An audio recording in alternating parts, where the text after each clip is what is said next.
Ariel Helwani in San Jose, California, alongside the UFC lightweight champion Benson Henderson, who of course faces Gilbert Melendez this Saturday night at UFC on Fox number 7. And Benson, thank you very much for the time. You've got a big fight coming up on Saturday night, and a lot of casual fans may not know who Gilbert is, right?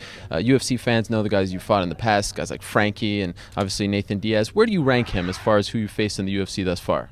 At this point in my career, you know, everybody I face, my next opponent is the next toughest guy, the best guy, the next biggest opponent fight of my life. That's the way Gilbert is right now. For a while, it was kind of like you guys were in the same position, the WC guys and the Strikeforce guys fighting for respect. Do you sympathize with him? Do you know where he's coming from when he's trying to come in here and make a splash? Because maybe for a while people weren't talking about him. Yeah, I definitely can understand where he's coming from. Like you said, I've been there before. I know all the questions he had to answer and everything he had to go through, getting ready for UFC debut and all that stuff. You know, like I said, I've been there. I understand where he's coming from. It's kind of a hot topic. Where does Gilbert fall? Because we haven't seen him fight top-ranked UFC guys. Do you think he's a top 3, top 2 lightweight? Oh, for sure. Yeah, absolutely. Gilbert doesn't have the sexiest name. He's not, like you said, he's not super well known among casual fans, but us hardcore guys, us guys in the business, we know how tough he is. He's been top 2, top 3 on the planet for a long time. I know how tough he is. That being said, my job to go in there and go beat him up. But is he top 2, top 3? For sure he is. How do you feel about going into his backyard here? He's fought here. This is going to be his 9th time, 7-1 in this building. How do you feel about that? Sounds good to me. Yeah, I don't really care where the fight takes place at, whether it's the back of a 7-Eleven, whether it's HB, San Jose, whether it's in Phoenix, Arizona, doesn't matter to me. My job is going there, go beat him up, and that's what I'm going to do. Do you mind opening your mouth just a little? I just want to see. Do you have any foreign objects in there? Not so much, not so much. I saw you on ESPN, I think it was. The interview's over, and then you smiled, and then you popped it up. It wasn't there throughout the whole, and then it just came out of nowhere. You can't do an interview with a toothpick in your mouth, man. At the end, you just wanted to let us know it was there. No, nothing in there right now? Dangerous, too dangerous. Right. Can't do an interview with a toothpick in your mouth. Can you fight with one? That's way too dangerous. That's absurd. Do you expect them to check you a little more closely before you go into the cage on Saturday? We'll see, man. We'll see.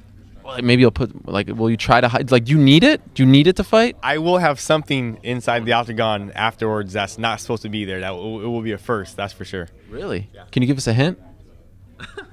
But it's a first. It is a first. Make sure you guys tune in. The end of the fight, something special. So it will be there throughout the fight, but you'll only show it to us after the fight is what you're saying? It will be there after the fight. Okay, this is very interesting.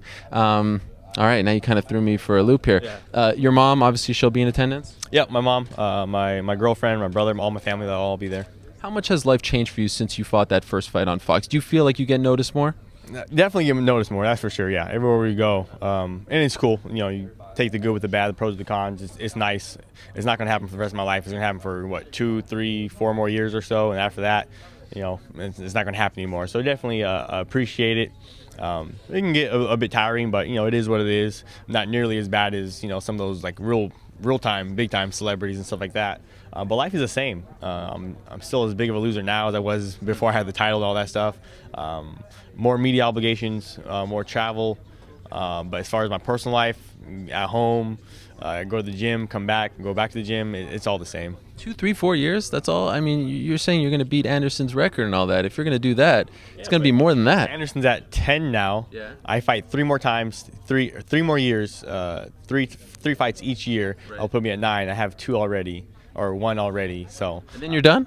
And then I'm done after that. Just looking to tie his record, and you're not trying to make it an unreachable? I'm going to get 1 past his record. That's it? Don't you want to go? It's hard, man. Fighting's tough. You get beat up in the body. You saw me in the weight room this morning. It's hard. It takes a toll on your body. So by the time I hit 33, I intend on retiring. I'm done after that. You know. And then what? And then I go on to my second career. Which is? Be a college wrestling coach or something. That's it. At 33, you could. I mean, some guys haven't even started their career at 33. Yeah, that's not me though. That's not me. So that's why you have to do the work now. Exactly. You set goals for yourself. You have a long-term plan. You know where you want to be, what you want to do, where you want to accomplish yourself, where you want to be at when you're 33, 35, 40 years old, that sort of stuff. I have some pretty lofty long-term goals. Me fighting is just a small part of my life, to be honest. I have a long life after that. I want to move on, go do some other stuff. But before that, I got some goals in fighting, in MMA, in the UFC that I want to accomplish first. Do those goals involve 170? In other words, how many more fights at 155? I'm gonna get the record at 55, so that many. Okay. But as far as 170, Excuse me, when you say the record for what? Anderson's record for. So you're gonna stick the whole time at 155 until you get that? Yeah, but I wouldn't mind having a super fight at 170. In between? Yeah, during that range. Kind of shot it down when you brought it up. Kind of, you know, but we'll see if we can convince him through actions. I don't want to talk about it. I'm not going to talk a big storm about this and that and blah, blah, blah. I'm not that guy. That's not me. But with my actions, we'll see if they say no for long. All right, final question. Will you ask for the Strikeforce belt if you win on Saturday? Do you want that? No. You don't care? Nah, I'm good. All right, well, good to know. Good luck to you on Saturday. Looking forward to it. Thank you, man.